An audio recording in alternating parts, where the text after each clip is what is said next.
Well,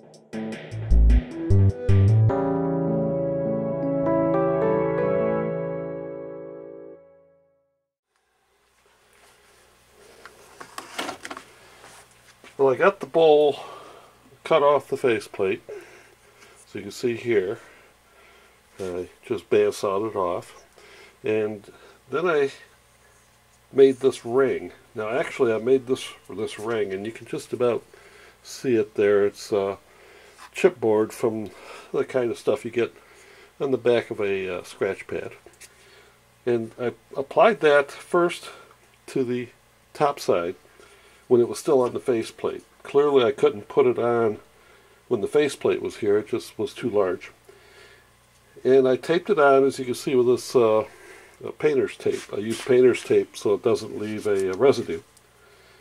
And that just gave me a little more security that I would not snap this thin ring off while I used it on the bandsaw.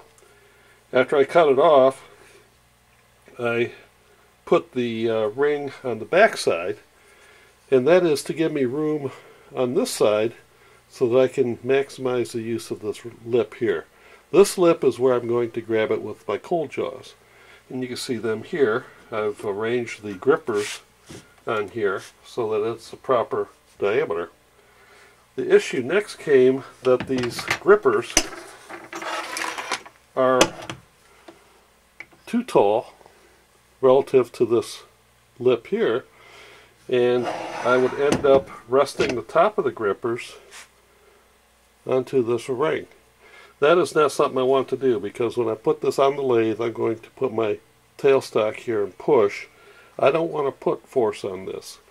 So I made these little spacers out of some thin neoprene, and I've got some sticky tape on the back. And what I'm going to do is put them in the area that the ring will be, like so, so that when I mount this on the lathe and push on it, this bowl will be registered to this lip right here against the jaw face, not encountering the grippers. The grippers will only hold on this lip here. So let me put those in place, and then we'll clamp this onto the chuck.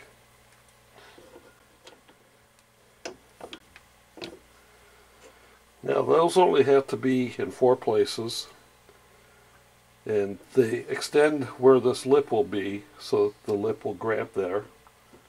And I can put that in place.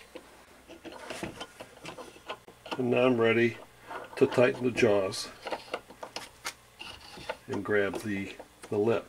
I can push down on this while I do that, because again, the bowl is up against the face of the jaws now.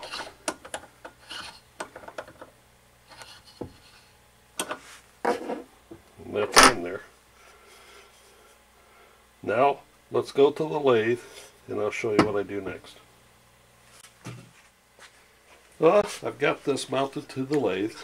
It's in the cold jaws. I have my live center pulled up tight against the base here.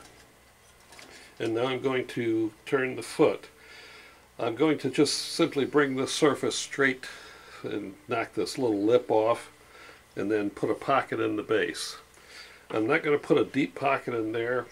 You always try and have fairly light turnings, but in this instance, given the geometry of this turning and the fragility of this little surface here, I really don't want this to be likely to tip over.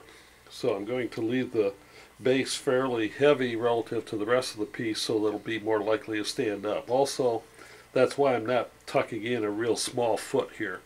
I'm going to give it a nice base so it'll stay vertical. So we'll turn the lathe on, and I'm going to be using the tool that I make, because getting in here with anything else is going to be difficult. Also, this is really insensitive to the angle of approach, and it won't catch on me, so I'll just work this nice and slowly and let you watch and see how that comes out, hopefully without a problem. See, I got a little bit of run out on this. Again, I'm not using the cold jaw grippers I make, so there's going to be a little bit of run out, but I'll just blend that in.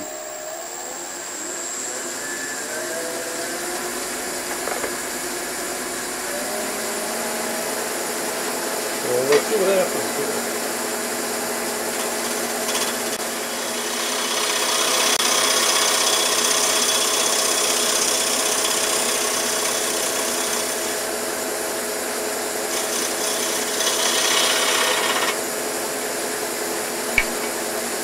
I'm going to switch to my smaller version of the tool, and I'll pull this in a little bit tighter so you can watch the action a little better. As you can see, I'm going nice and slow, and that's probably one of the keys to this kind of work, is just to try to avoid accidents, because you don't want to catch right now.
I think that'll be good.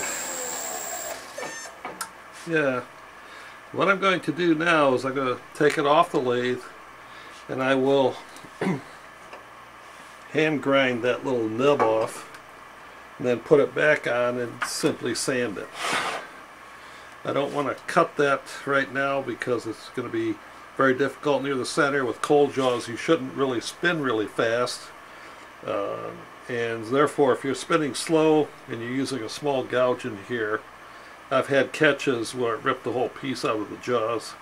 I just soon carve that down by hand and then blend it in with sanding, and you typically can't see anything anyway, so it's a safer way to go. And after all this work, just soon not risk it. And then I'll put some finish on it, and this piece will be done. That's it for this step.